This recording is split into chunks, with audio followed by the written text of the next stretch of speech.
What happens when a single moment of racial prejudice on a plane ignites a storm of injustice? When a simple request for champagne becomes the spark that brings down an airline empire? This is the story of David and Rachel Morgan, a couple whose honeymoon took an unexpected turn into a battle for dignity, equality, and justice. It was supposed to be a celebration, a moment to mark the beginning of their life together. But what started as a minor denial soon spiraled into something much bigger. Why were they singled out when others were served? Why were their rights ignored, their voices silenced? What would you do if your fight for fairness was met with threats instead of support? Their journey is not just about one flight. It's about a system that has quietly oppressed and ignored people for too long. Will they get the justice they deserve? And when the truth is finally revealed, will Skyline Airways be able to recover from the scandal they never saw coming? The question isn't just what happens next. It's what will you do when it's your turn to stand up, like, share, and subscribe now. And stay tuned as we dive into this powerful story of resistance, resilience, and transformation. The airport was buzzing with the typical hum of excitement and anticipation. People moved briskly through the terminals, some rushing to catch their flights, others lounging in the lavish comfort of first-class lounges. For David Morgan and his wife, Rachel, it was the beginning of something special, a moment they had worked for their entire lives. It was their honeymoon, their first real getaway as a married couple after months of hard work, long hours, and planning. The couple had recently tied the knot in a private ceremony on a secluded beach in California, surrounded only by their closest friends and family. But now, it was time to relax. The vows they had made to each other would now be celebrated with a journey that would take them across the Atlantic to Paris, the city of love. David adjusted his tie as they made their way to the first-class check-in counter. The golden luggage tags that hung from their bags gleamed under the airport lights. Rachel, ever the picture of grace, flashed a smile at the attendant as their bags were tagged and whisked away to the plane. They had earned this luxury. After years of working hard, David as a corporate lawyer, securing high-profile contracts for his clients, and Rachel as a child psychologist helping young minds heal from trauma, they both knew they had come a long way from their humble beginnings. "Everything looks perfect, babe," Rachel said, glancing at David with a gleam of excitement in her eyes. She was a woman of composure, calm and collected even in the face of stress. But today, she allowed herself to bask in the happiness of their new life together. It was a feeling that only made their honeymoon seem even more significant. David smiled back, his expression calm and collected as always. But beneath that composed exterior, he was equally thrilled. This trip symbolized a fresh start, not only in their lives, but in the journey they were about to embark on together, just the two of them, away from the world and their demanding careers. As they walked toward the first-class lounge, the plush leather chairs and exclusive amenities enveloped them in warmth. The hum of conversation and soft clinking of glasses from travelers relaxing before their flights created an ambiance that was both soothing and exhilarating. The contrast between the noise of the terminal and the serenity of the lounge was palpable. This was their moment to disconnect from the world they knew and step into a fantasy for just a little while. "This is the life," David mused as he sank into a chair, stretching his legs out. He looked over at Rachel, who was already scanning the flight details on her phone, excited about the romantic dinners they'd enjoy, the long walks along the Seine, and the unforgettable memories they would create together. Rachel glanced up at him, her lips curving into a smile. "I can't wait to see you in Paris, David," she said softly, a spark of adventure in her eyes. "It feels like everything is coming together." And it was. After years of navigating the hurdles life threw at them, this moment was theirs free of stress, free of obligation. The world felt like it was at their fingertips, and for the first time in a long while, they could breathe. As they boarded the plane, a sense of grandeur washed over them. The first-class cabin was pristine, the leather seats wide and inviting. Soft music played through the speakers, and the warm glow of the lights felt luxurious in a way that made the entire experience feel like a dream. The flight attendants greeted them with smiles, offering drinks and snacks, their voices gentle and welcoming. This was the first-class experience they had always dreamed of: seamless service, impeccable hospitality, and the promise of comfort. David and Rachel settled into their seats. He placed his carry-on in the overhead compartment, making sure his business materials were safely stowed, while Rachel carefully placed her bag under the seat in front of her. She had packed a small travel book, the kind that would provide just the right amount of reading material to get lost in during the flight.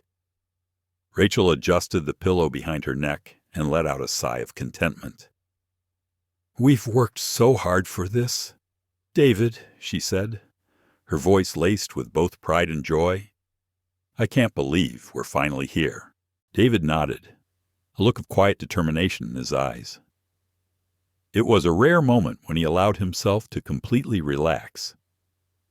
"You deserve this," he replied, his voice steady. "We both do."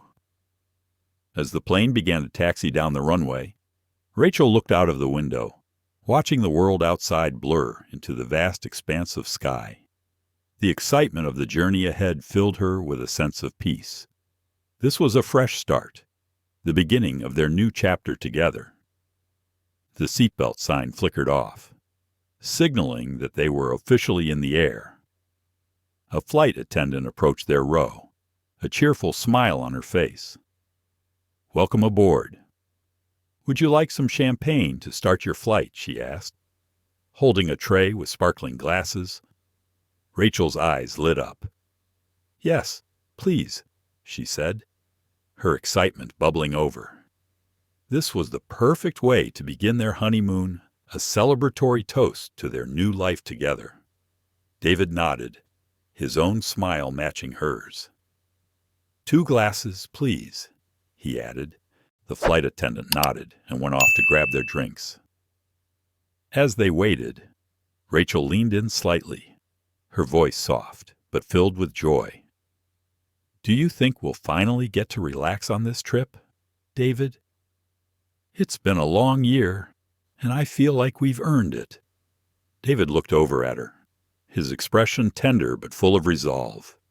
"Absolutely. We've earned this. Rachel, we're going to make the most of every single moment." But what neither of them could have anticipated was that this seemingly perfect start to their honeymoon would soon turn into a story they would never forget, one filled with tension, confrontation, and a journey for justice that would test both their resilience and their beliefs. David and Rachel settled into their seats with an ease that spoke of years spent working toward this very moment. The plush leather of the first-class cabin cocooned them in a warmth they hadn't realized they'd been yearning for. The gentle hum of the plane's engines added a soft background to their conversation, making the world outside seem distant and irrelevant. For a brief moment, the stress of their daily lives, the constant rush of deadlines and responsibilities, seemed to disappear. It was just them, their private world, and the promise of new experiences that lay ahead in Paris. Rachel sank back into her seat, a soft sigh escaping her lips as she stretched her arms above her head. The feeling of liberation was intoxicating. This wasn't just a vacation, it was a victory, a culmination of years of hard work, sacrifice, and perseverance. David, ever the composed one, adjusted his tie with a practiced ease and then looked out the window, watching as the vast expanse of the city faded away beneath them. He could feel the excitement building inside him. This wasn't just about the trip. It was a celebration of the life they had built together, the partnership they had formed, and the love they shared. They had overcome so much to get here. And now, as they soared thousands of feet above the ground, the future seemed limitless. "Can you believe it? Rachel." "We made it," David said, his voice low but filled with a quiet pride.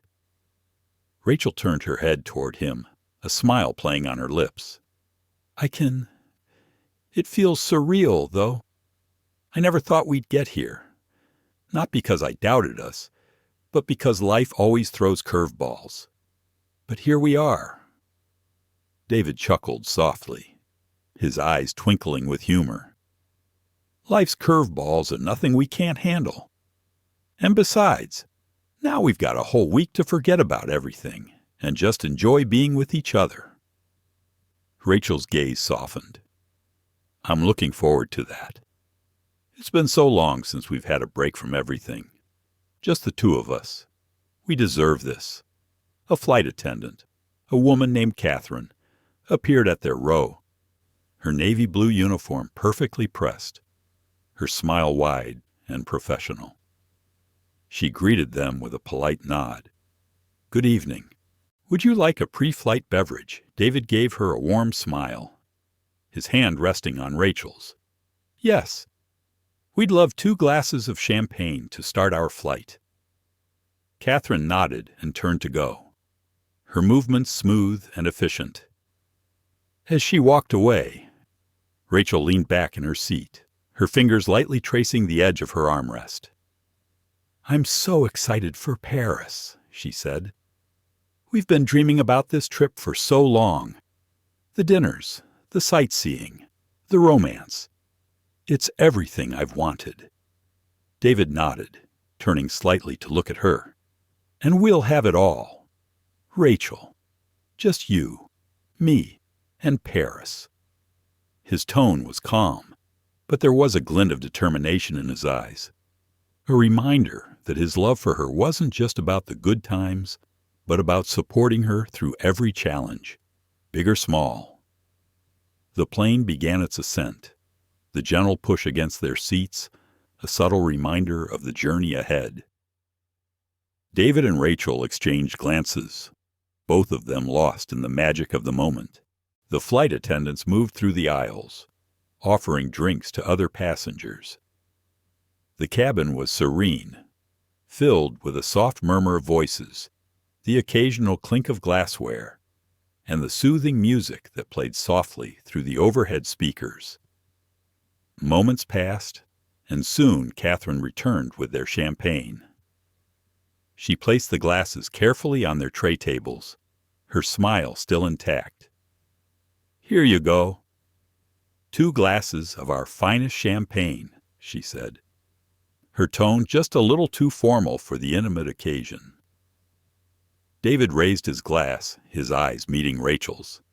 "To us," he said, with a soft smile. "To us," Rachel echoed, her voice warm and full of affection. They clinked their glasses together, the delicate sound ringing through the quiet cabin.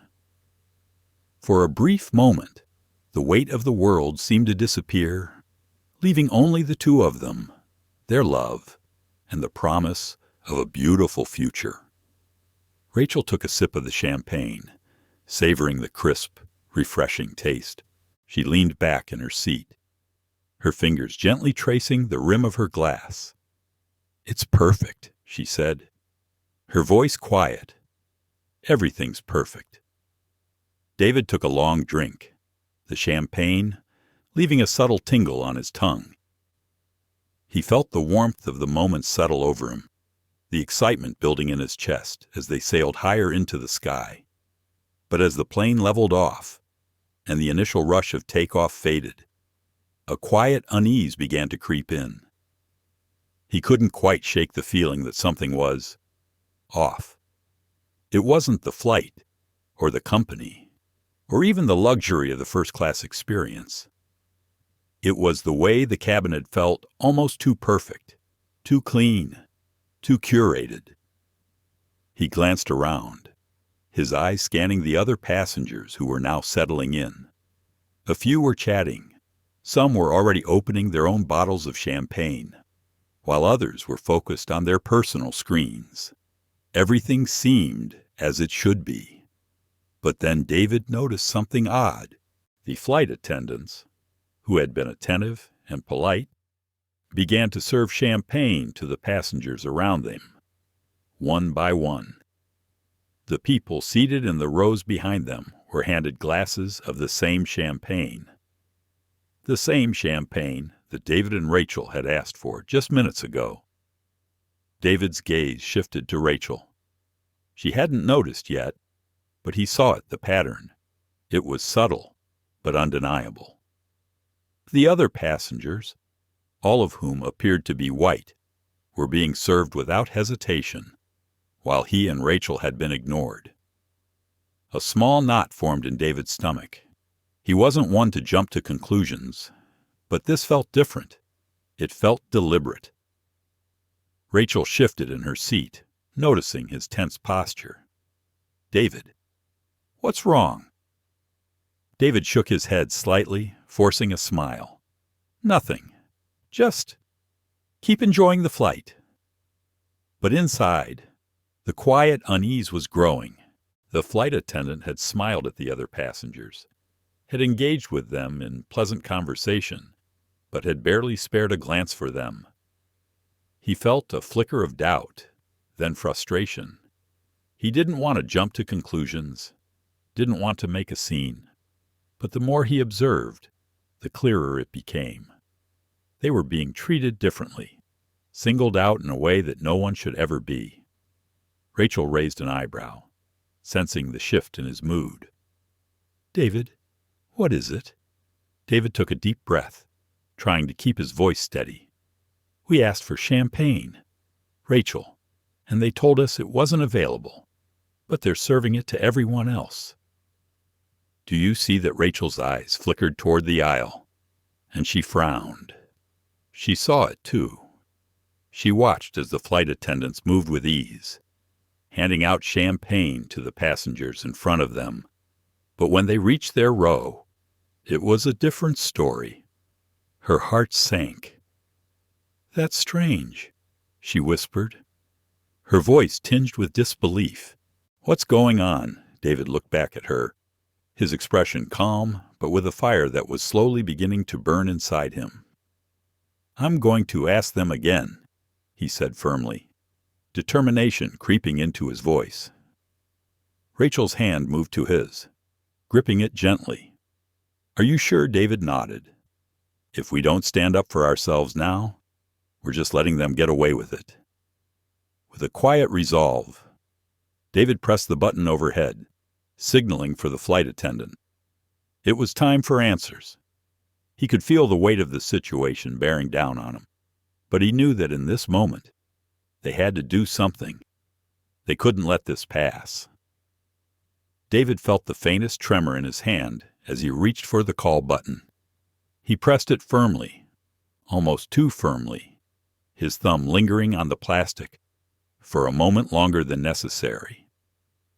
He felt a surge of frustration rush through him, as though it were bubbling up from someplace deep inside.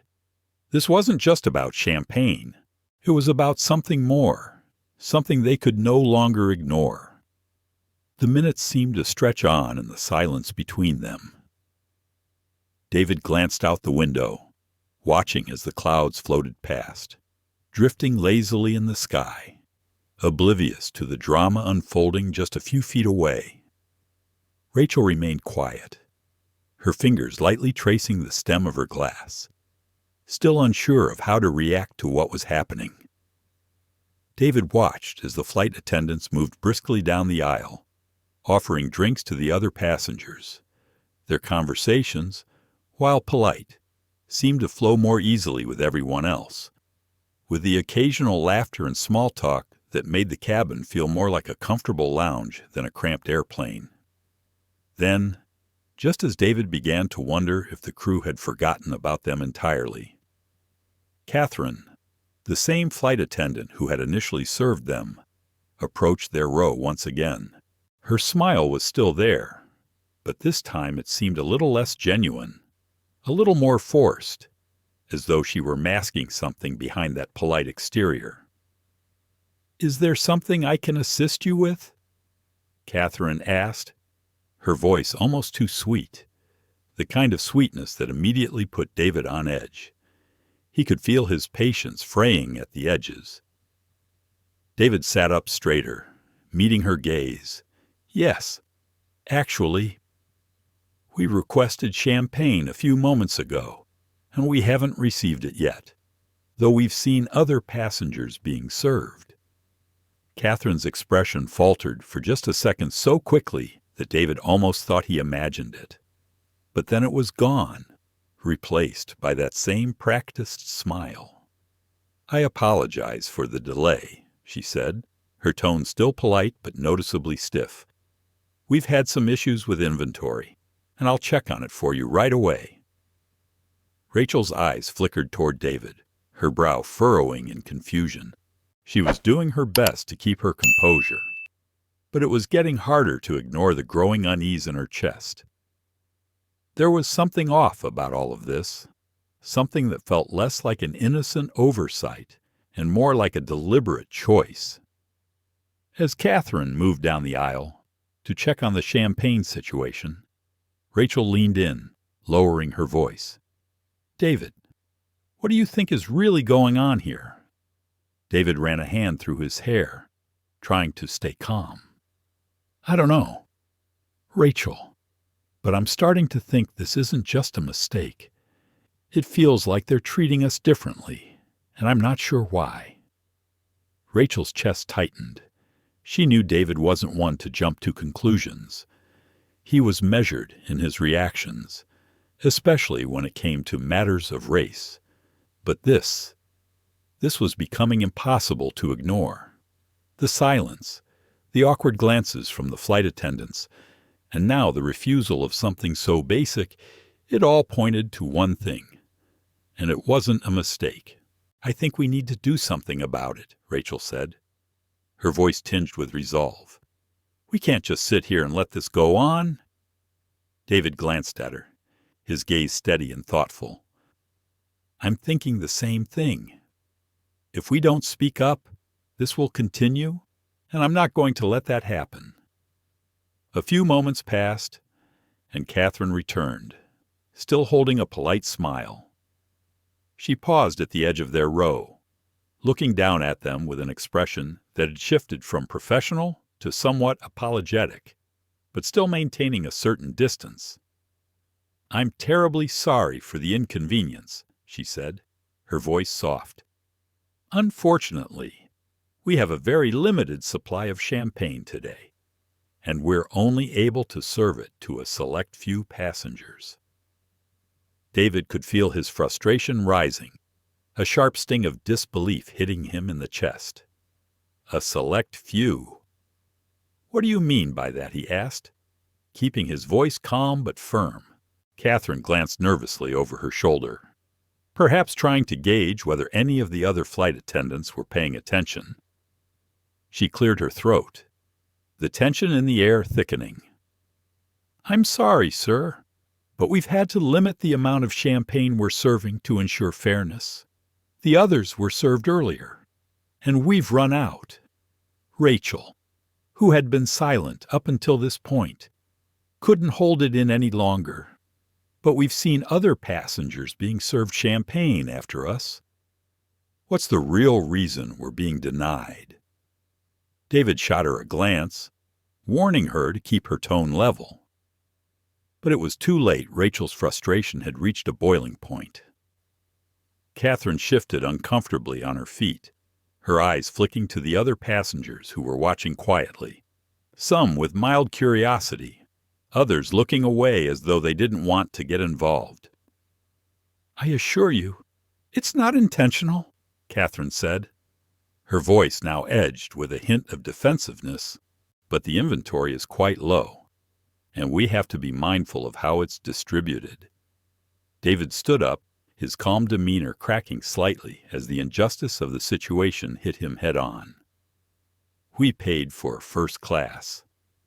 Catherine, we've been more than patient, and now we're being treated like we don't belong here. Don't tell me this is about inventory. It's about something else, isn't it?" Catherine opened her mouth as if to protest, but no words came out. The silence in the cabin felt deafening as David's words hung in the air. Rachel looked at him, her heart racing. She had never seen him this upset before, and yet she couldn't bring herself to disagree with him. She could feel the weight of the injustice, too. David sat back down, running a hand through his hair in frustration. "We're not asking for special treatment. We're just asking for the same respect that everyone else is getting. It shouldn't be this hard." Catherine looked around once more, clearly unsure of how to handle the situation. After a long pause, she finally nodded, her voice quieter now. "I will check with my manager," she said. "I'll see if we can accommodate you." As Catherine moved down the aisle, David and Rachel exchanged a look of disbelief. How had something so small, so simple, turned into a moment of tension? How had they gone from being excited honeymooners to people who were now, for the first time, feeling the sting of racial discrimination? David exhaled slowly, trying to steady his nerves. This wasn't just about champagne anymore. It was about standing up for what was right. He looked at Rachel, who met his gaze with a look of determination. "No matter what happens," Rachel said softly, her voice filled with resolve, "we'll get through this together." David nodded, a small but resolute smile forming on his lips. "Together," he echoed. The moment stretched on, the tension in the air palpable, but neither of them could shake the feeling that something had shifted. They weren't just passengers on a flight anymore. They were about to become part of a larger story, one that would affect not just them, but countless others who had experienced the same kind of injustice, and one that they were no longer willing to ignore. David sat in silence, his hands clenched around the armrests, trying to steady his breathing. Rachel's fingers brushed his gently, a silent reminder that they were in this together. She sat next to him, her face calm, but her eyes betraying the same frustration that was starting to bubble up within him. The flight attendant had promised to check with her manager, but nothing had changed. The minutes ticked by slowly, every passing second heavy with unspoken tension. The champagne, once a simple request to mark their celebration, had now become something far more significant. What started as an innocent moment of joy had turned into a moment of discomfort, of being made to feel less than. David had always believed in fairness. It was what had driven him to pursue a career in law, to fight for justice, to right wrongs, to make sure everyone had a voice. But now, sitting in this first-class cabin, he couldn't shake the feeling that something fundamental was being violated. He felt as if he had been transported to another world, a world where race determined how you were treated, even when you were paying for the same services as everyone else. David glanced across the aisle. The other passengers were settled in comfortably, sipping their champagne, chatting quietly, and flipping through their magazines or scrolling through their phones. Not a single one of them seemed to notice the tension, the quiet outrage that simmered just a few rows behind them. Rachel's voice broke through his thoughts, her words soft but determined. "This is wrong, David," she said quietly, but there was a force behind her words. "We didn't ask for anything special. We just asked for what everyone else is getting." David nodded, though he wasn't sure what to say. He could feel the weight of the situation pressing down on him. the unease settling in his chest like a stone. He had always tried to avoid confrontation, especially in public spaces. But now, as he looked around at the other passengers, he realized that the only way this would stop, the only way this would ever change, was if people like him stood up and spoke out. A few more minutes passed, and Catherine finally returned to their row, a polite but strained smile still in place. This time, she didn't have champagne with her. Instead, she had a small slip of paper in her hand, and David could already feel the weight of disappointment settle in his stomach. "I spoke with my manager," Catherine said, her tone a little less confident than before. "Unfortunately, we are unable to provide you with champagne at this time. We're following new inventory guidelines that limit how much we can serve." She paused, glancing briefly at the other passengers who were still being served their drinks. "It's just the way things are running on this flight." David's heart sank. He had been hoping for a resolution, for some kind of explanation that made sense. But this felt like a cop-out, a dismissal wrapped in corporate jargon. He glanced at Rachel, whose jaw was set tightly, her eyes darkening with frustration. "I don't understand," Rachel said, her voice calm but heavy with disbelief. "You've been serving champagne to the other passengers. Why are we being treated differently?" Catherine shifted uncomfortably, clearly unsure of how to respond. "I'm sorry for the confusion," she said, her eyes flicking to the side. "I can't explain why you haven't received it, but we're doing our best to accommodate everyone." David stood up slowly, his tall frame casting a shadow over the row of seats. "I don't think you understand, Catherine," he said, his voice measured but firm. "This isn't about just champagne anymore. This is about being treated equally, about being treated the same as everyone else on this flight. We paid for this experience, just like they did.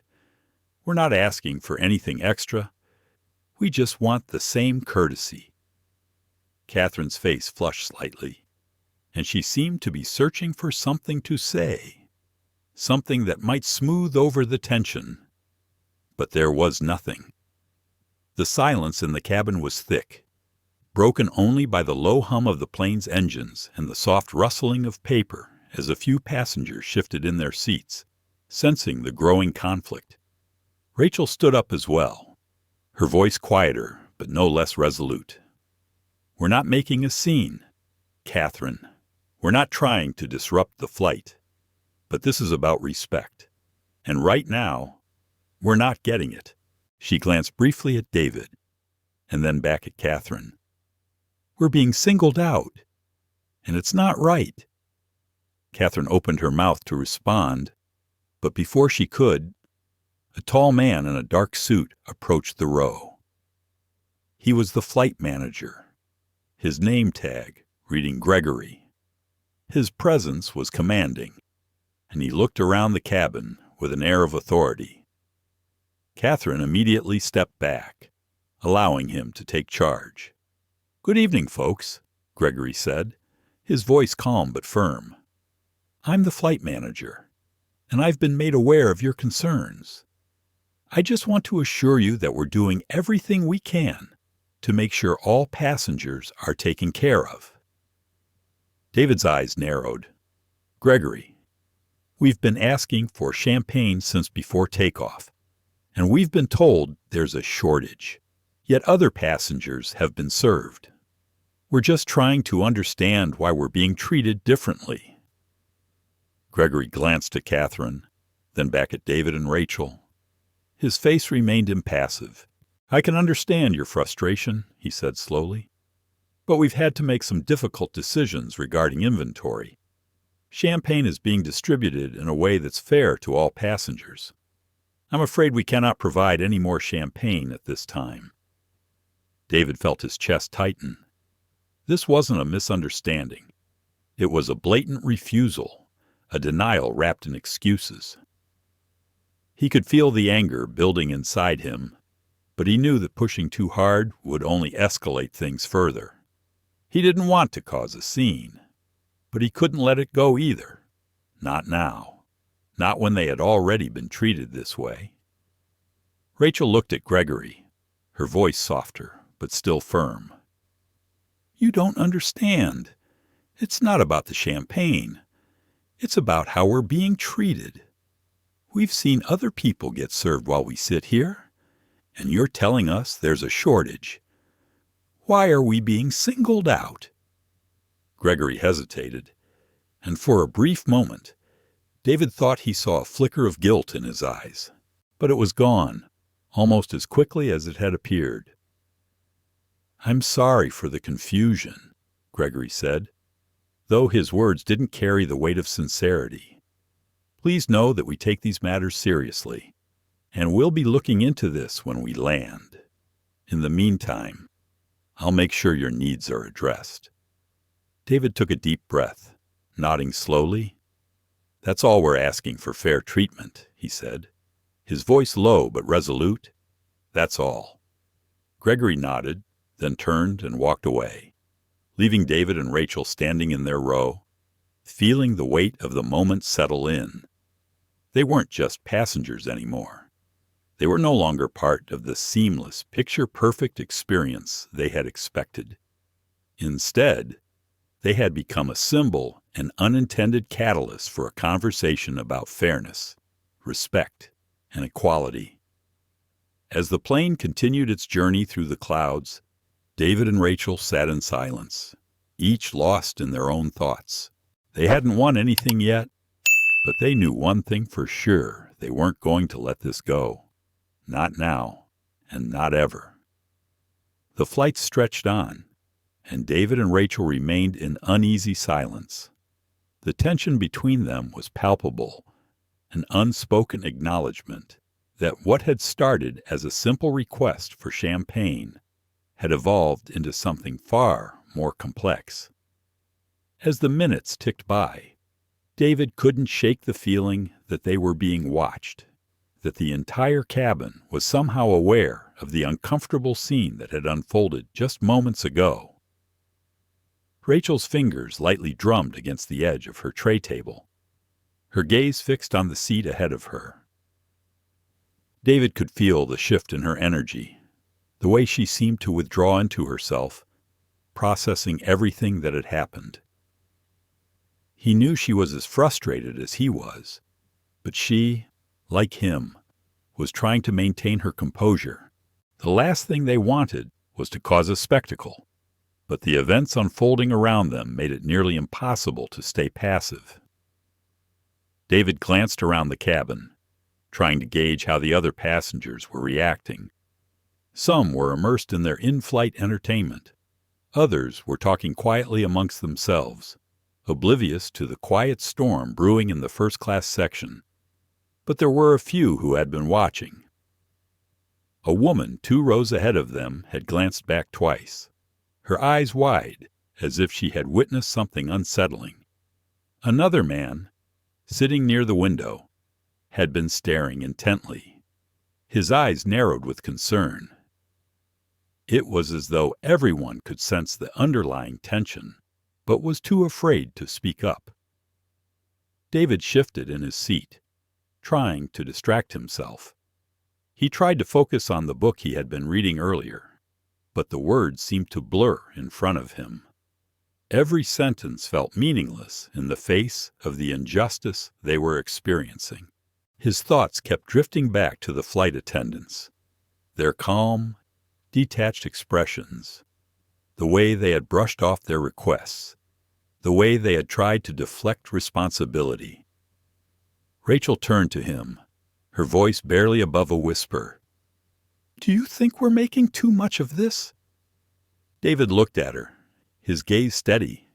He could see the doubt in her eyes, the same doubt that had been creeping into his mind. Had they misread the situation? Was this really about race? Or had they been too quick to assume? But no matter how hard he tried to dismiss it, there was a nagging feeling in the pit of his stomach that told him this wasn't just a coincidence. There was something deeper at play here, something that was beyond a simple mistake or misunderstanding. "I don't think so," David replied, his voice calm but firm. "This isn't just about champagne, Rachel. It's about being treated with the same respect as everyone else. We're paying customers, just like everyone else on this flight, and we're not being given the same service." Rachel nodded slowly, her eyes searching his face as if trying to find the right words to say. "I just hate feeling like we're overreacting," she said quietly. "I hate that it feels like we're making a scene." David took a deep breath, squeezing her hand. "We're not overreacting. We're standing up for what's right. This is the kind of thing people don't want to talk about. But it's real. It's happening right now, and we can't just sit here and ignore it." Rachel's eyes flickered with something like understanding, but the doubt lingered, just beneath the surface. She was strong, but she was also pragmatic. She knew the risks of making a scene, especially when they were in a confined space with strangers who may not understand what they were going through. "Do you think anyone else notices?" she asked, her voice soft but edged with worry. David surveyed the cabin again, his eyes scanning the passengers with a new sense of awareness. It was clear that some people had noticed, even if they hadn't said anything. The couple seated behind them had been eyeing them curiously, their whispers barely audible above the hum of the plane. A man across the aisle had been glancing back, his expression unreadable, as though he was trying to decide whether to intervene or pretend like nothing was happening. "I think they're noticing," David said quietly, "but not everyone will speak up. People are afraid to get involved." Rachel leaned back in her seat, her eyes focused on the seatbelt sign above. "I just don't understand why they're doing this." "It doesn't make sense." David sighed, rubbing the back of his neck as the weight of the situation settled more heavily on him. "It doesn't make sense, Rachel. It's not supposed to make sense, but it happens. All the time. People like us are often made to feel like we don't belong in places where we've earned our right to be, and sometimes it's subtle. Other times it's blatant, but it's always there." He paused, his eyes meeting hers. "It's why we need to speak up. It's why we can't let this go." Rachel took a deep breath, her fingers gripping the edge of the armrest, her knuckles white. "You're right. We can't just let this slide. But I'm scared. David, I'm scared of how far this could go." David squeezed her hand, his expression softening. "I'm scared, too. But we're in this together, and we're doing the right thing." The seconds ticked by, the tension between them palpable. David could feel his resolve hardening. This wasn't just a small inconvenience anymore. This was a moment that could shape the rest of their lives, whether they liked it or not. If they let this go, if they allowed themselves to be silenced by fear or doubt, they would be sending a message that it was okay to treat people differently based on the color of their skin. And that message was one he couldn't live with. Rachel turned toward him, her face serious, the determination now evident in her eyes. "What's next?" she asked. David glanced toward the front of the plane, where the flight attendants were moving about, preparing for the meal service. He knew that if they were going to get any answers, it had to be now. "We're going to talk to them. We're going to make sure they understand that what's happening here is not okay. And if they try to brush us off again, we're going to escalate it." Rachel nodded. "I'm with you. Let's do it." David stood up slowly, his heart pounding in his chest as he made his way toward the front of the cabin. Rachel followed close behind him, her footsteps steady and resolute. As they approached the flight attendants, the entire atmosphere seemed to shift. The murmurs of the other passengers grew quieter, and the tension that had once felt invisible was now impossible to ignore. David stepped up to the front, where Catherine was standing with another flight attendant, her back turned. He cleared his throat and spoke, his voice calm but firm. "We need to talk," he said. "Now." The flight attendants froze for a brief moment when they saw David and Rachel approach, as though they had been expecting the confrontation all along. The air between them was thick with tension.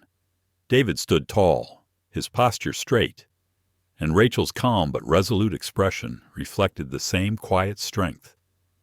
They were no longer just passengers.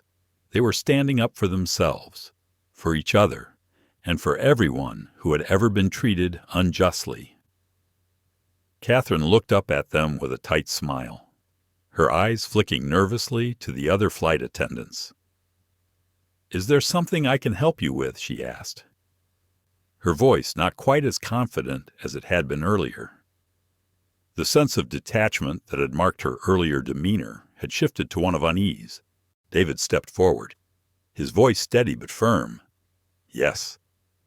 We've been waiting for the champagne we asked for, but we've been denied without explanation. We've seen other passengers receiving their drinks, and yet we're being treated differently." Catherine's smile faltered for a split second, and David could see her struggle to keep her composure. The faintest hint of guilt flashed in her eyes before she quickly masked it with a practiced expression. "I told you before. We are running low on champagne," she said, her voice still polite but with an edge of impatience. "We're just trying to make sure everyone gets served." David shook his head, his frustration bubbling to the surface. "I don't think that's what's happening here. It's not about inventory.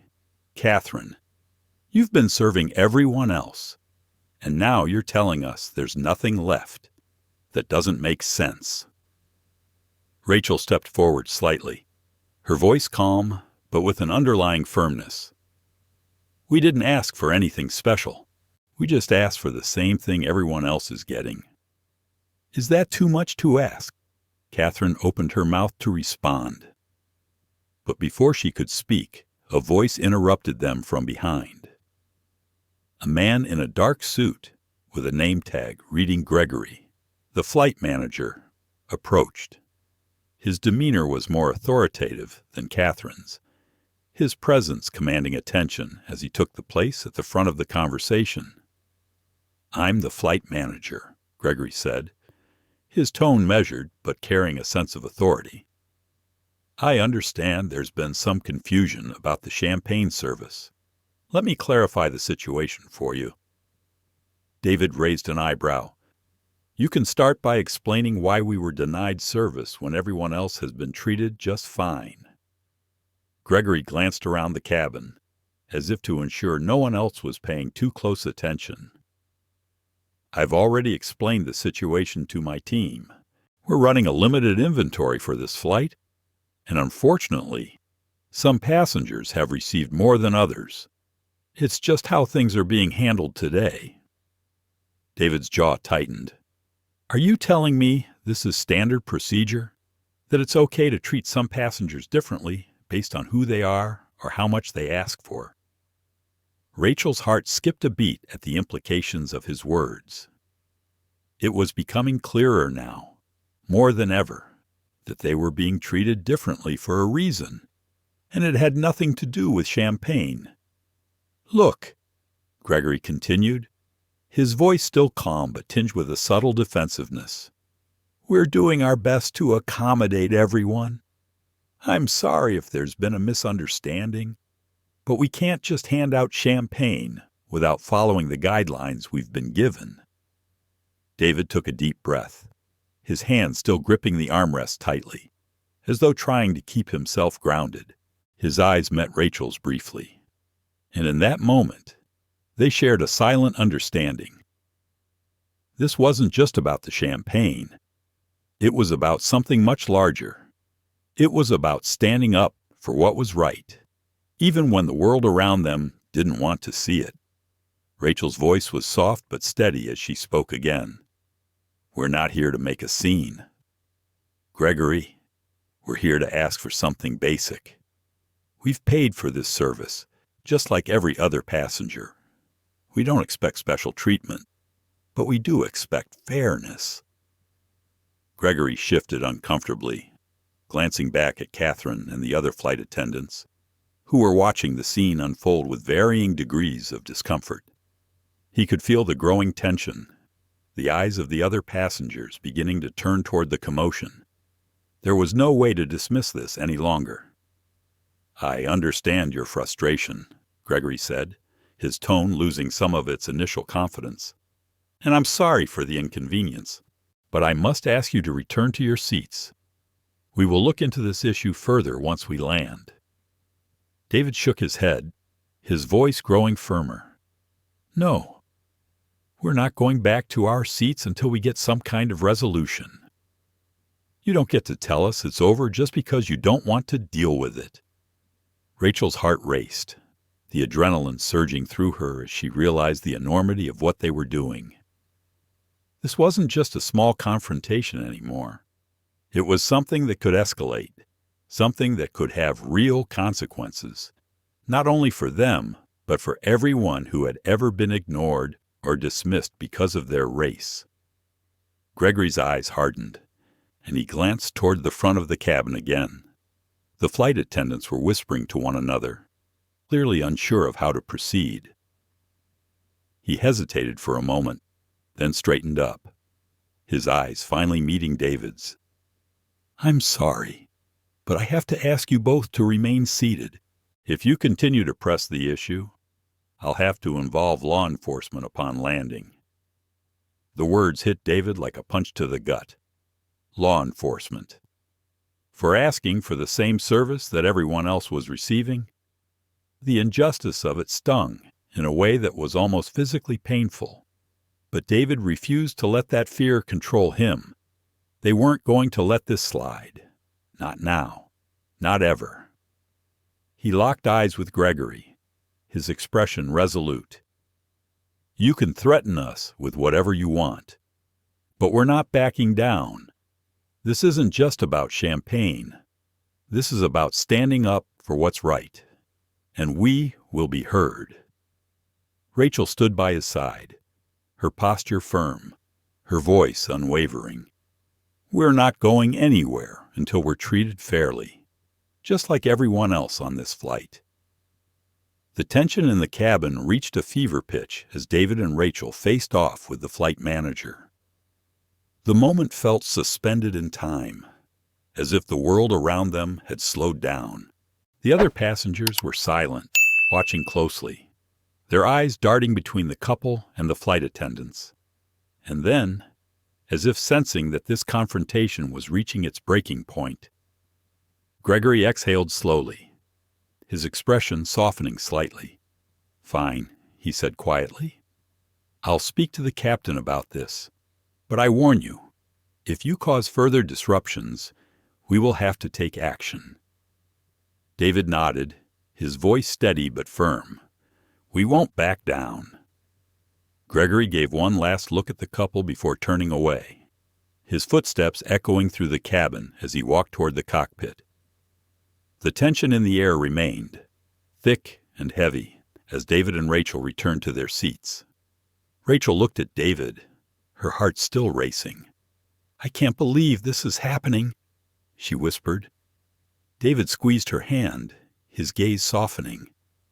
"I know, but we're doing the right thing, and we'll see it through."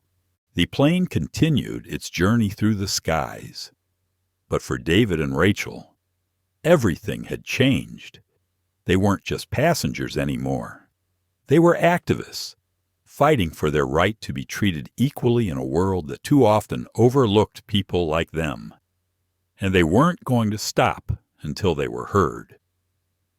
The tension in the cabin had reached a palpable point, like a storm that was moments away from breaking.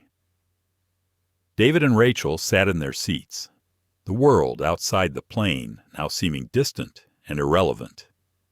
What had begun as a small issue, a simple request for champagne, had escalated into something far more serious. The threat of law enforcement loomed over them like a dark cloud. But it was no longer about the drink. It was about standing up for something much bigger than themselves. David felt a mix of emotions stirring inside him: anger, frustration, and disbelief. But underneath it all was a quiet resolve. He wasn't going to let this pass. Not now. Not when they had already been pushed this far.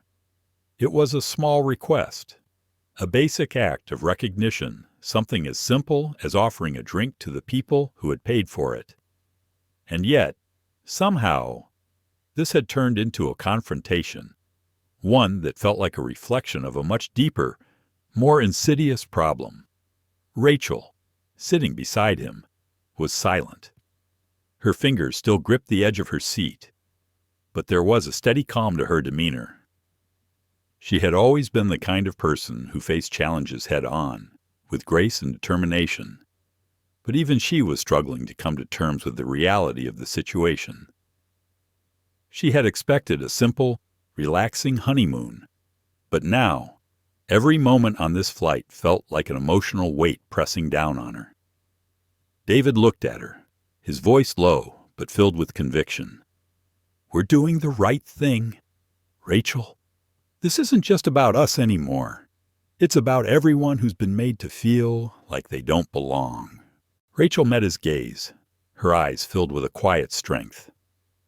"I know, but it doesn't make it any easier, does it? The whole thing feels so surreal." David nodded, leaning back in his seat. "It does, but if we don't stand up now, nothing will ever change. This isn't just a one-time thing. It happens every day to people who don't have the voice or the platform to speak out. We have to use ours." Their conversation was interrupted by the soft sound of footsteps approaching. It was Gregory again, the flight manager, his expression tense. He didn't seem to meet their eyes directly, as if he were ashamed or unwilling to face the consequences of what had transpired. "I spoke with the captain," Gregory said, his voice low and a bit shaky. "And I've been instructed to ask you to remain calm and return to your seats." David could see the unease in Gregory's posture. The man was clearly trying to deflect the responsibility, to put the blame on the captain or some higher authority. But David wasn't buying it. "We're calm," David said, his voice steady but firm. "We've been calm from the beginning. We just want an explanation. We just want the same service that everyone else is getting." Gregory swallowed, his face reddening slightly. "I understand your frustration, but if you continue to press the issue, I'll have no choice but to involve law enforcement upon landing. You're causing a disruption, and I can't allow it to escalate any further." Rachel's heart sank. The words hung in the air, heavier than any threat she had ever experienced. Law enforcement, for asking for a basic service. It was beyond anything she had expected. Her thoughts raced. What was happening to them? How had a simple request turned into this? David's hand tightened around the armrest, his jaw clenched. He could feel the pressure building, the weight of the situation bearing down on him. But he wasn't about to back down. Not now. Not when they were so close to the truth. "Are you really threatening us with police?" Gregory David asked, his voice calm but sharp. "For asking for something that was offered to everyone else. For being treated fairly." Gregory shifted uncomfortably, his eyes darting around the cabin. The other passengers had begun to notice the tension between the flight crew and the couple, their curious glances now obvious. David could sense the unease spreading through the cabin, the murmurs of discontent rising among the passengers. "I'm just following procedure," Gregory said, his voice defensive. "We can't have passengers disrupting the flight." David's voice grew more insistent. We're not disrupting anything. We're simply asking for what we've paid for. This isn't about us making trouble. It's about you refusing to treat us with respect." Rachel looked around, her gaze falling on the faces of the other passengers. Some had their eyes on the scene, but most had turned away, seemingly indifferent. She felt a sharp pang of isolation. How many times had she, or people like her, been forced to swallow this kind of treatment in silence? How many times had people been told to sit down, shut up, and accept their lot? The reality of the situation was dawning on her. It wasn't just about one plane, one flight, or even one airline. This was the world they lived in, a world where systemic inequities were still alive and well, hiding behind the veneer of politeness, where people of color were still made to feel like they didn't belong. "I won't sit down," Rachel said quietly, her voice filled with determination. "Not until we're treated the same as everyone else." David looked at her, his heart swelling with pride. "Exactly," he said, his voice firm. "We're not going anywhere." Gregory stood there for a moment, clearly at a loss for words. His expression shifted from frustration to uncertainty, and then back again. He opened his mouth as if to say something, but stopped himself.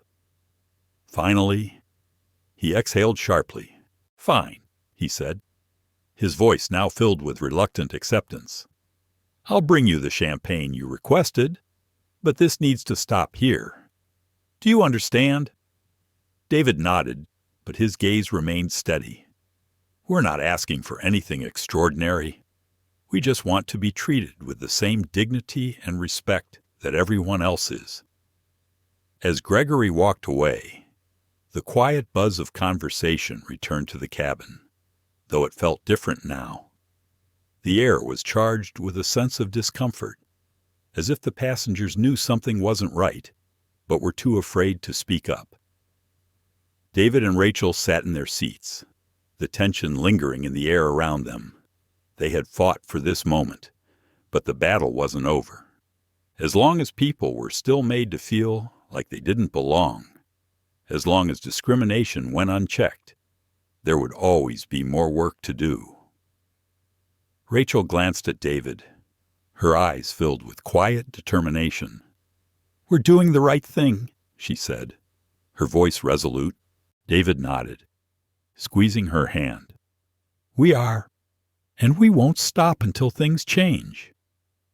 The plane continued its course through the skies, but for David and Rachel, the flight had become something far more significant than a simple trip. It was a fight for justice, a fight they were prepared to continue, no matter the cost. The moments that followed felt surreal to both David and Rachel. The flight continued on its course, the hum of the engines in the background, but the weight of what had just transpired seemed to hang in the air around them. The threat of law enforcement, the refusal to serve them champagne, and the cold indifference of the flight attendants. It all felt like a fever dream. They had gone from honeymooners to activists in the span of a few hours, and neither of them knew exactly how they had gotten here. Rachel's hand still trembled as she took her phone out of her bag. She had been quiet ever since Gregory had walked away, bringing with him a fragile truce. But she felt the need to do something to reclaim control over the situation. She unlocked her phone and opened her Twitter account, her fingers hovering over the screen for a moment before she began typing. "This is not an isolated incident. We asked for champagne and first class on a Skyline Airlines. We've been denied. Why is it because of the color of our skin and fly fare? Rose, not all passengers, equal, Champagne Gate?" David looked over her shoulder, his own frustration boiling under the surface. He had never been one to air personal grievances publicly, especially on social media. But now, in this moment, he knew that they had no choice but to take their fight beyond the confines of the airplane. He leaned over and kissed her on the forehead. "I'm proud of you," he said quietly. Rachel glanced at him, offering him a soft, knowing smile. "We can't just sit here and do nothing. David, people need to hear what's happening. They need to know that this isn't just a small incident. It's part of a bigger problem." David nodded. "You're right. And maybe this will force people to look at what's really going on here." Rachel pressed tweet. The word sat there for a moment, and then, almost immediately, the notifications started flooding in. Likes, retweets, and comments piled up at a rapid pace. She scrolled through the feed, her heart racing. Messages of support began pouring in from strangers, friends, and allies. One tweet caught her eye. "This is outrageous. The fact that Skyline Airlines would treat paying customers like this, in first class, is shameful. Fly fare? Boycott Skyline." David read over her shoulder, feeling a surge of emotion. The response was immediate and overwhelming. It was as if a dam had broken, and now the floodgates were open. The story they had shared about being denied a simple glass of champagne had struck a nerve. It was about so much more than just the drink. It was about being treated equally, with dignity, and with respect. They sat in silence for a while, watching as the replies and shares continued to flood in. Some people had voiced their support for David and Rachel, while others had criticized Skyline Airlines for their actions. Many had shared their own stories of discrimination on flights, some small, some large, but all of them were tied together by the common thread of racial inequality. David and Rachel weren't alone in their experience. They were part of something bigger, a systemic issue that people were finally starting to address. Rachel's phone buzzed again. It was a notification from a friend of theirs, Sarah, who worked in public relations. Sarah was the kind of person who always had her finger on the pulse of social media trends and movements. "Oh no," Rachel muttered under her breath as she read the message. "What is it?" David asked, leaning over to see the screen. "I think it's gone viral," she said, her voice a mix of disbelief and awe. Sarah had sent a screenshot of an article that had already been published by a popular online news outlet. The headline read, "First-class denial couple. Claims they were racially discriminated against by Skyline Airlines. Champagne Gate sparks.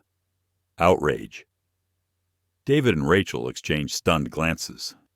The story had already spread beyond their small social media circles. Journalists were picking it up. Mainstream media outlets were starting to report on it. "This is moving fast," Rachel said, her voice a bit shaky. David shook his head in disbelief. "I didn't expect it to explode like this." Rachel scrolled down the page, her eyes scanning the comments from people across the globe. Some expressed anger, some expressed sympathy, and others offered solidarity. There were even calls for a boycott of Skyline Airlines, demanding accountability for their actions. The next few hours passed in a blur. The flight attendants had come by again, offering the promised glass of champagne to David and Rachel. But it felt hollow. The damage had already been done, and the moment they had hoped would be one of celebration now felt like a small, meaningless gesture in the face of everything they had just experienced. As the flight continued, the response from the public grew louder. Celebrities and activists began to join the conversation, using their platforms to raise awareness about what had happened to David and Rachel. The hashtag #NeedingFlyFare trended worldwide. Conversations about race, class, and discrimination on airlines exploded across social media. Rachel's phone buzzed again, this time with an email.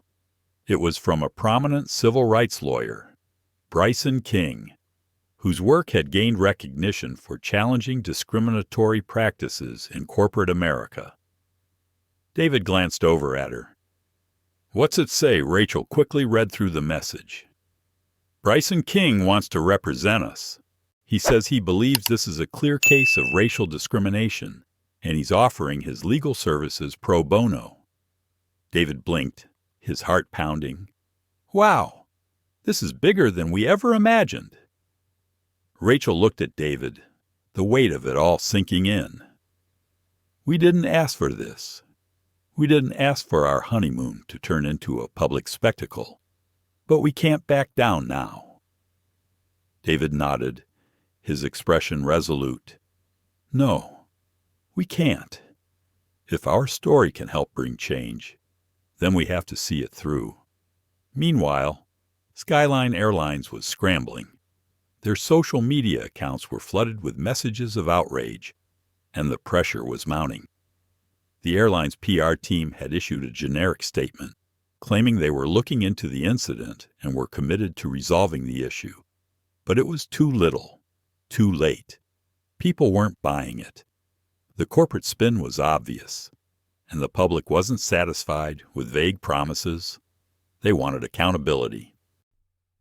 Back at their hotel, after the flight landed, David and Rachel sat on their bed, staring at their phones. The tweets kept coming, the responses growing in intensity. Their story had sparked a global conversation, one that they hadn't anticipated, but one that was now impossible to ignore. Rachel exhaled deeply, her mind racing. "I never thought something like this would happen. We just wanted a glass of champagne."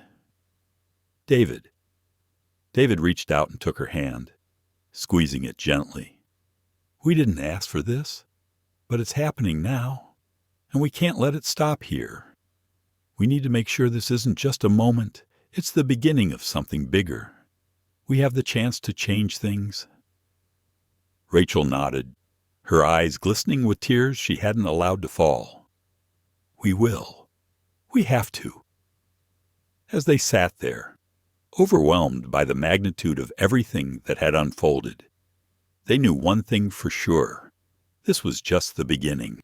Their fight for equality had just begun, and they were going to make sure that no one would ever have to experience what they had gone through on that plane.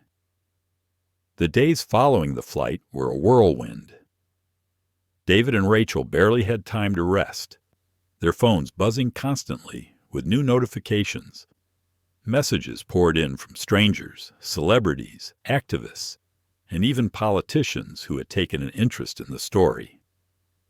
The hashtag #MoreFlyFair had gained incredible traction, trending worldwide, and it seemed like every major news outlet was running a segment on what had happened to them. What had started as a simple confrontation on a plane had turned into a global movement. However, amidst all the noise, one thing was missing. Skyline Airways had remained quiet.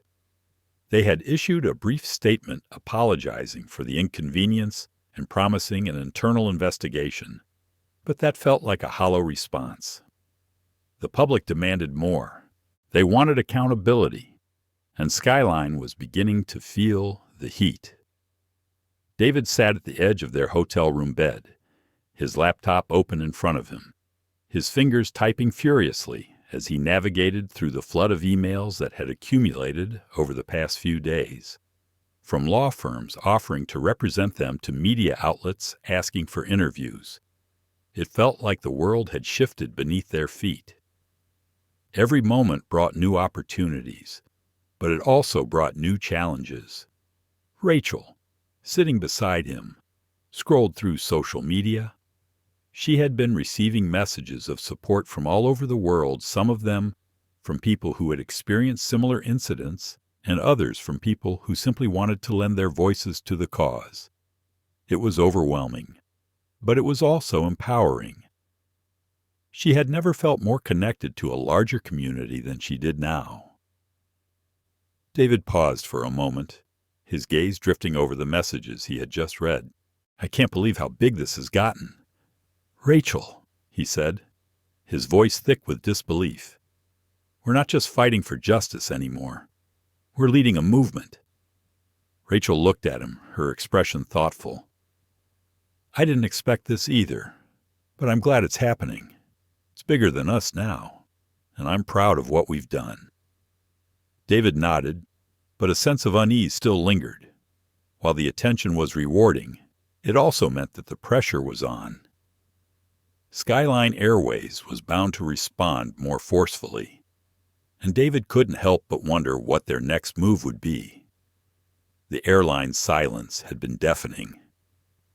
They had issued that first generic apology, but David knew it wouldn't be enough to satisfy the public. They needed something more, something real. As he closed his laptop, his phone rang, interrupting his thoughts. He glanced at the screen and saw a number he didn't recognize. Hesitantly, he answered, "Hello, Mr. Morgan. This is Natalia Rivers, CEO of Skyline Airways. I'm calling to personally address the situation regarding your flight," came the voice on the other end. David's stomach tightened. Natalia Rivers was a name that had come up frequently in the media. She was known for her no-nonsense approach to corporate leadership, but she was also a figurehead for the airline's commitment to customer service, an image that was now at risk of crumbling. "I appreciate you reaching out," David said, trying to keep his tone measured. "But I'll be honest with you, Mrs. Rivers, the apology you issued earlier wasn't enough. We've been treated unfairly, and we deserve more than just a vague statement. We deserve accountability." There was a brief pause on the other end of the line. "I understand your frustration, Mr. Morgan, and I want to assure you that I am taking this matter very seriously. However, you must understand that public relations decisions are complex, and the airline's reputation is something we must protect as well." David's jaw tightened. The usual corporate spin was already starting, but he wasn't going to let it deter him. "With all due respect, Mrs. Rivers, this isn't just about your airline's reputation. This is about treating people fairly. This is about ensuring that what happened to us never happens again. We weren't just denied champagne. We were disrespected.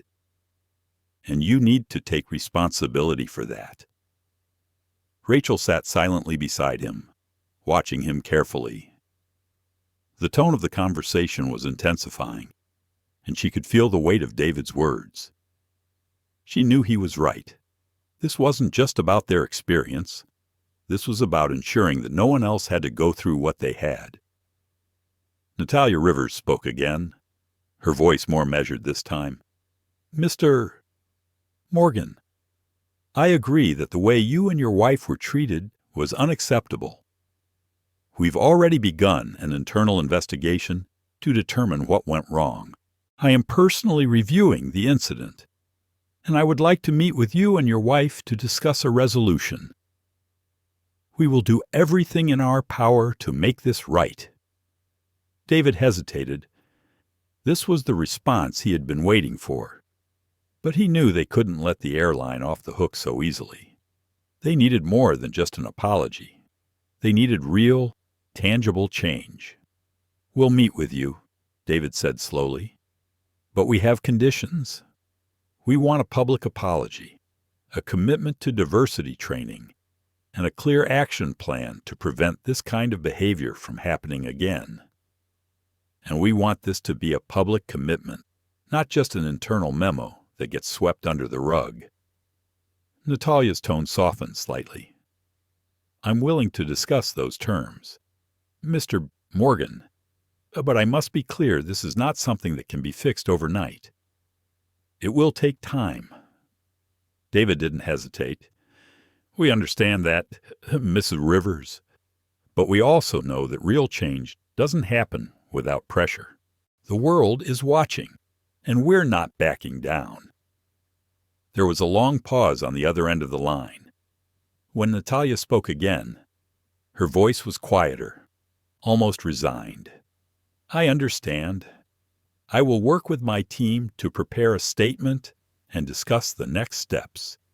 We'll schedule a meeting at your convenience." David took a deep breath and nodded. "We'll be waiting to hear from you. But don't mistake our patience for forgiveness." As he hung up the phone, he let out a long exhale, the weight of the conversation settling in. Rachel looked at him, her eyes filled with a mix of hope and uncertainty. "What do you think?" she asked quietly. David looked at her, his expression resolute.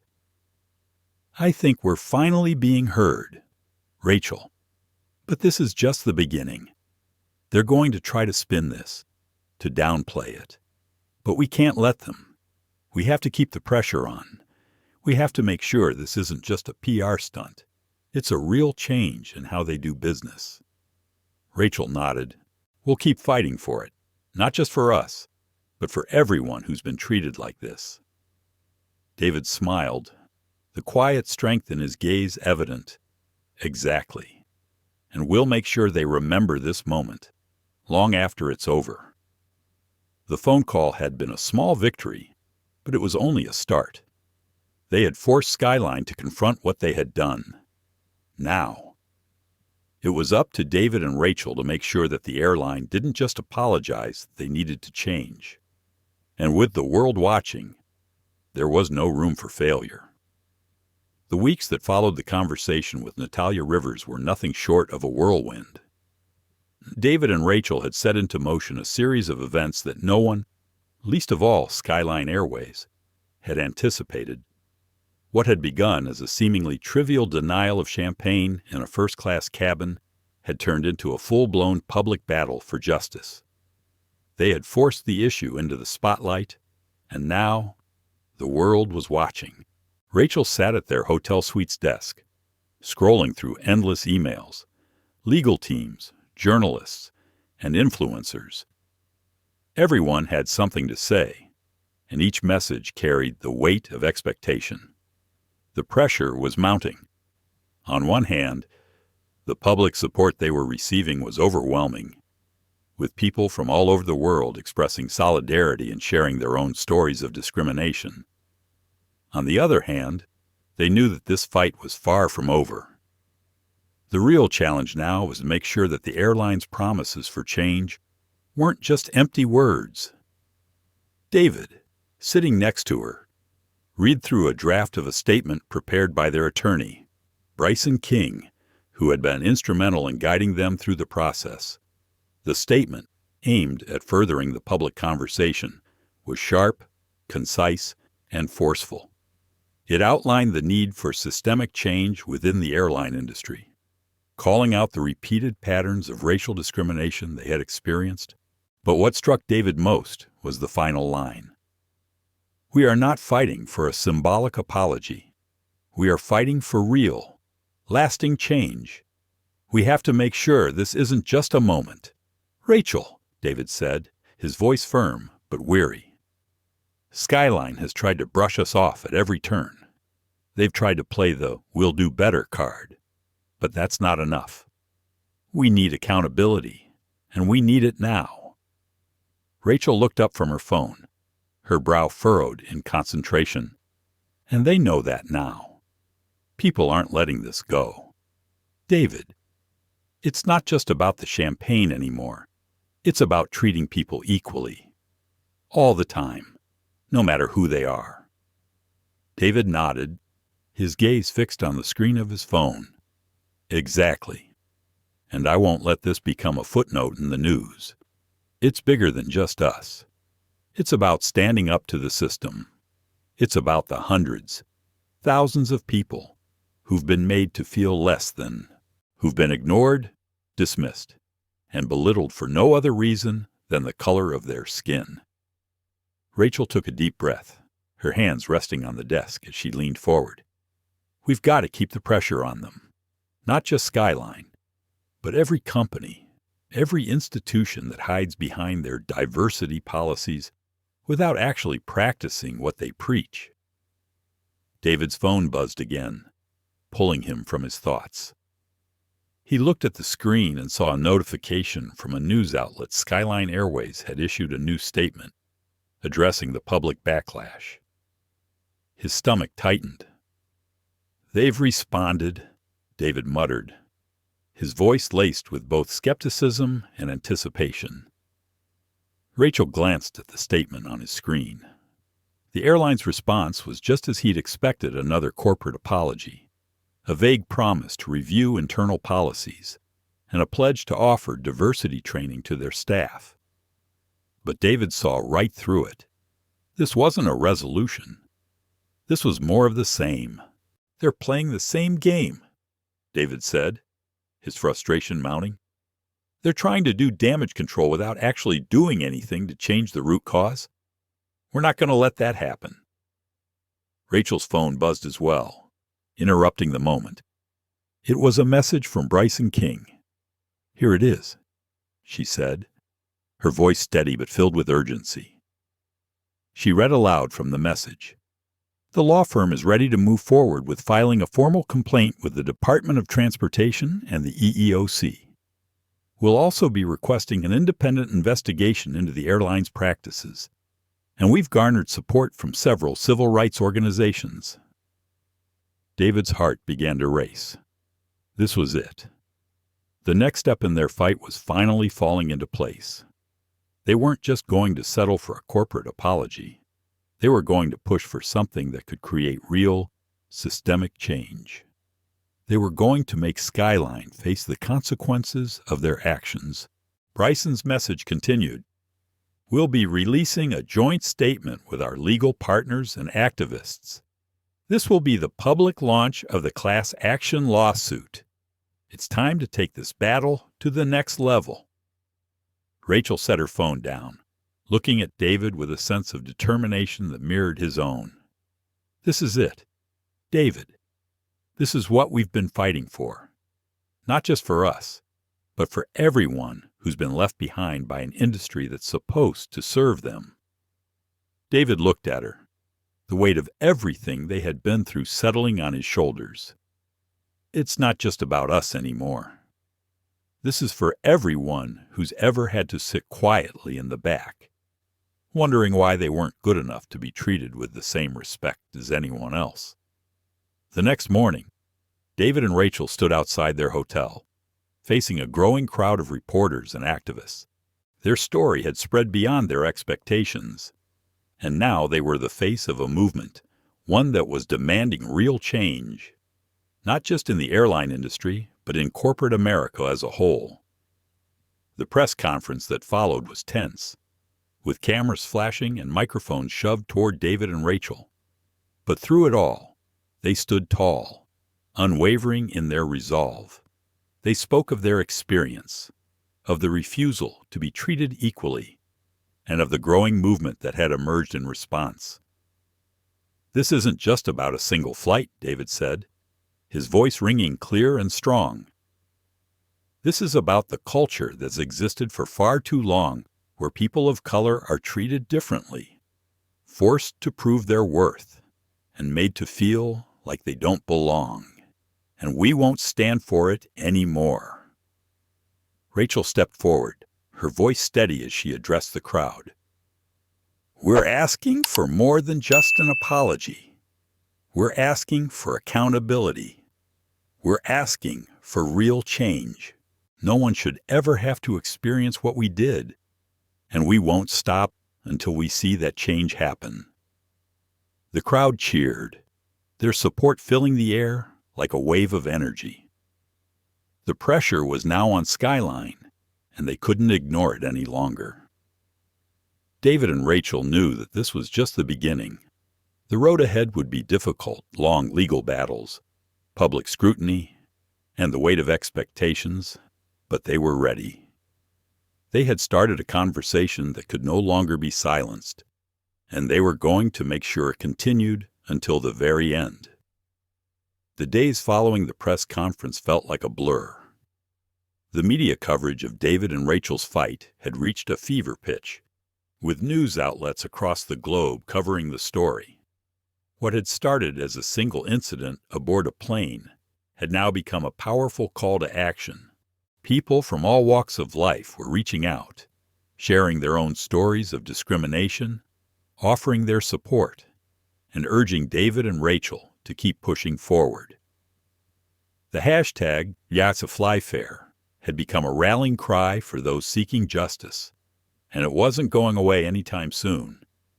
But even as the public response grew stronger, the pressure on Skyline Airways increased. The airline had attempted to calm the storm with a series of corporate statements, but it was clear to everyone that they were trying to avoid taking responsibility.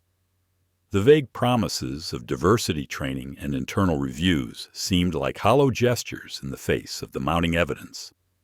David and Rachel knew that Skyline wasn't just going to change overnight. They were going to have to force them to. David spent long hours on the phone with Bryson King, their attorney, and civil rights organizations. They were laying the groundwork for the legal action that would force Skyline to reckon with the systemic discrimination that had been allowed to fester for years. It was no longer just about compensation for what they had endured on the flight. It was about setting a precedent, about making sure that no one else would have to suffer the same indignities that they had. Rachel, too, was deeply involved in the legal proceedings. She had been in contact with several advocacy groups that were supporting their cause, and she had been working closely with the public relations team to ensure that their message remained clear and focused. It wasn't just about seeking justice for themselves. It was about bringing attention to the broader issue of racial discrimination in the airline industry and beyond. One evening, after a long day of meetings and phone calls, David and Rachel sat together in their hotel room, trying to process everything that had happened. The weight of it all was beginning to take its toll. They had been thrust into the spotlight, their private lives laid bare for the world to see. It was exhausting, emotionally draining work, and at times it felt like the road ahead would never end. But as David looked at Rachel, he knew they couldn't stop. Not now. Not after everything they had been through. They had become symbols of resistance, of standing up to the system that sought to silence them. Their fight was far from over, and they were determined to see it through to the end.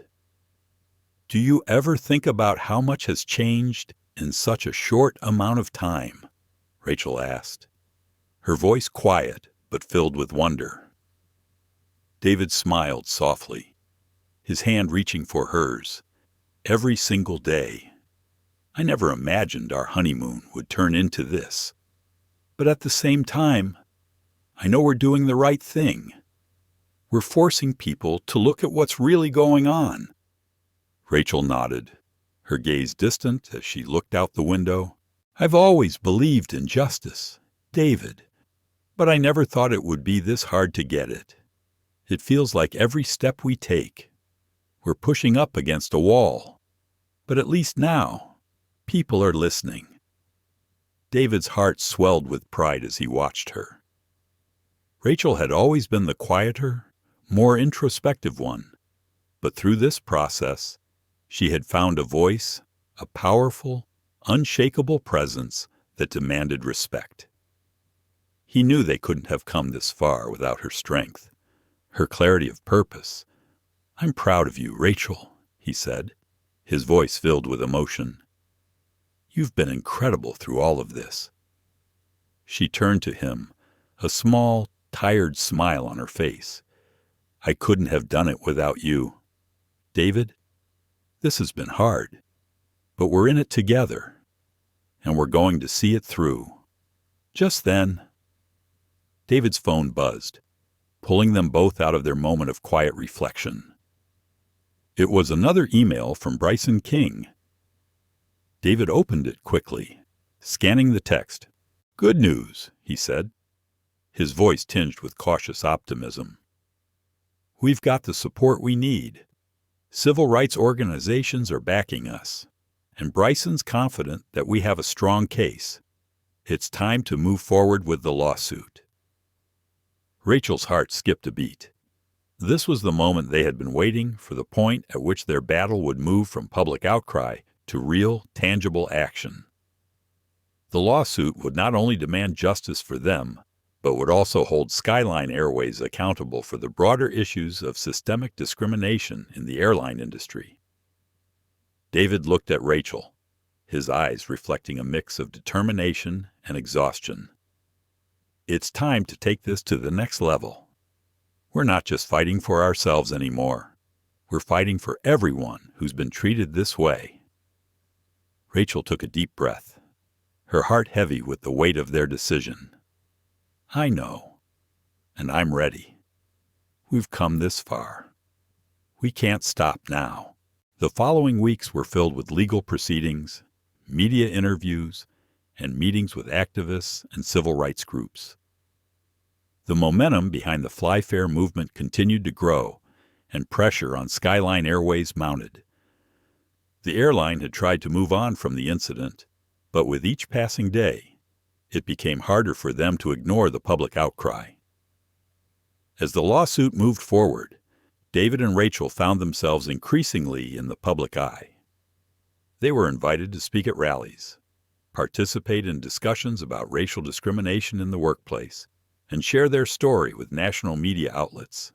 Everywhere they went, people thanked them for speaking out, for shining a light on the injustices that had been ignored for too long.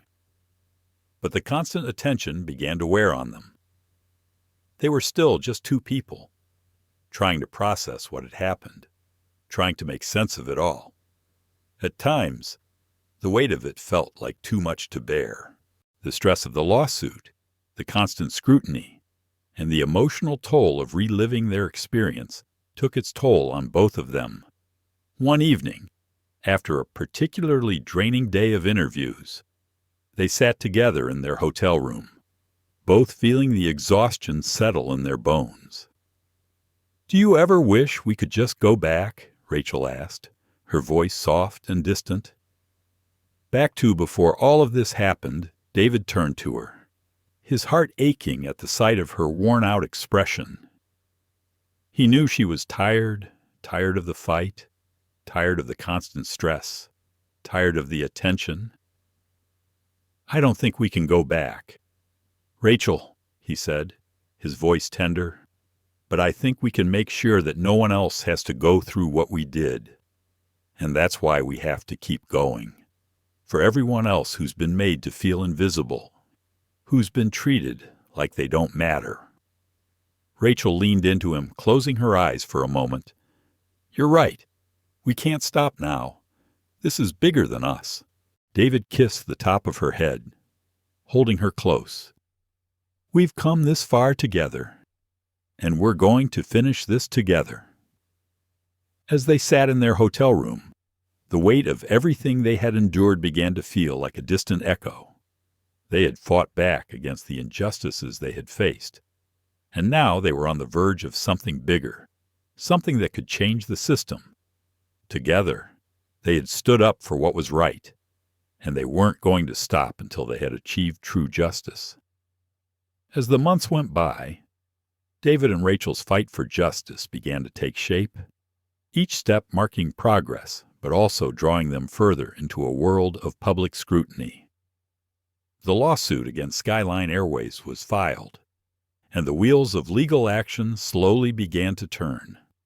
Despite the overwhelming public support, the fight was anything but easy. Every moment brought new challenges, but David and Rachel were no longer the same people they had been when they boarded that flight months ago. They had been changed by the firestorm they had ignited, and they had grown stronger in ways they never expected. The media, once buzzing with outrage, had now moved on to other stories. Yet, for David and Rachel, the battle was far from over. They still faced a powerful corporation that was doing everything it could to avoid responsibility, using its resources to delay, deflect, and discredit their claims. But no matter how many times Skyline tried to bury the issue, David and Rachel were resolute. Their cause was bigger than one incident. It was about a deep-rooted issue that affected millions of people across the globe. David had spent countless hours working with Bryson King, their attorney, gathering evidence, talking to other passengers who had experienced similar discrimination, and preparing their case for court. The legal strategy was clear. They wouldn't just settle for a payout. They wanted systemic change, an overhaul of how the airline treated its passengers, particularly those from marginalized groups. Skyline had to be held accountable not just for what happened to them, but for how it had been happening for years. Rachel, too, had thrown herself into the work, reaching out to advocacy groups and other victims of racial discrimination in the travel industry. She used her platform to amplify the voices of those who had been silenced for too long, working tirelessly to keep the conversation going and ensuring that the momentum behind Ocean Flyfair didn't fizzle out. It wasn't just about fighting for themselves anymore. It was about creating a world where people didn't have to fight in the first place. Every time they spoke out, every time they shared their story, they were contributing to something larger than themselves, a movement for equity, justice, and dignity. As the court date neared, the pressure mounted. Skyline had finally released a more substantial statement acknowledging the flaws in their customer service protocols, but it was too little, too late. They still insisted that the actions of the flight attendants were the result of isolated incidents, blaming individual behavior rather than acknowledging the deeper systemic issues within the company. The public wasn't fooled. They knew this wasn't a few bad apples, it was the entire tree. David stood before the mirror in their hotel room one evening, adjusting his tie. He looked at his reflection, seeing not just the man who had fought for justice in a courtroom, but the man who had faced the hardest test of his life. The weight of the case, of the responsibility they had undertaken, pressed on him. He was no longer just representing himself and Rachel. He was representing everyone who had ever felt invisible, everyone who had been overlooked and marginalized. He knew that the outcome of this case would echo far beyond the courtroom. Rachel stood beside him, watching him with quiet understanding. She had seen the toll this journey had taken on him, but she also knew the depth of his conviction. He had always been a man of principle, but now, more than ever, he was someone who was fighting not just for fairness, but for change. "You ready?" Rachel asked, her voice soft but filled with determination. David turned to face her, his gaze steady. "I've never been more ready for anything in my life." The courtroom was packed when they arrived the next day. The energy in the air was thick with anticipation. The media had turned their attention back to the case, and the courtroom was filled with reporters, activists, and supporters from all walks of life. The atmosphere was charged with tension, the kind of energy that precedes a battle. David and Rachel entered the room, heads held high, their eyes focused on the task at hand. As they took their seats at the plaintiff's table, they were met with the gaze of the defense team lawyers from Skyline Airways, who were doing everything in their power to dismiss their claims.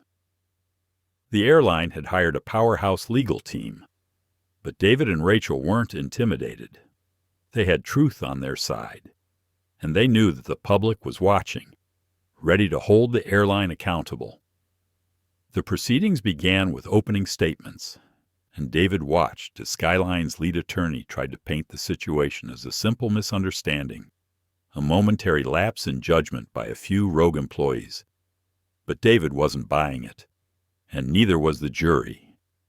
His legal team, led by Bryson King, had already built a compelling case, one that included testimony from other passengers who had experienced similar treatment, expert witnesses on airline practices, and internal documents showing a pattern of racial discrimination in Skyline's hiring and customer service policies.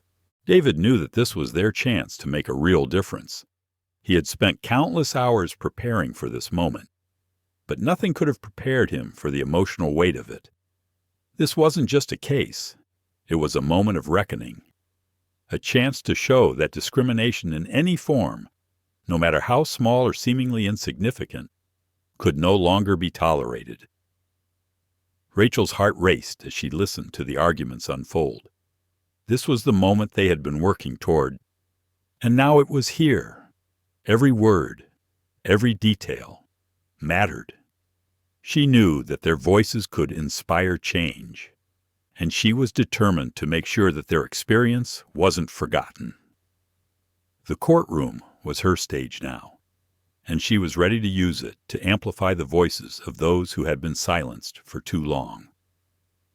As the trial continued, it became clear that the defense team was grasping at straws.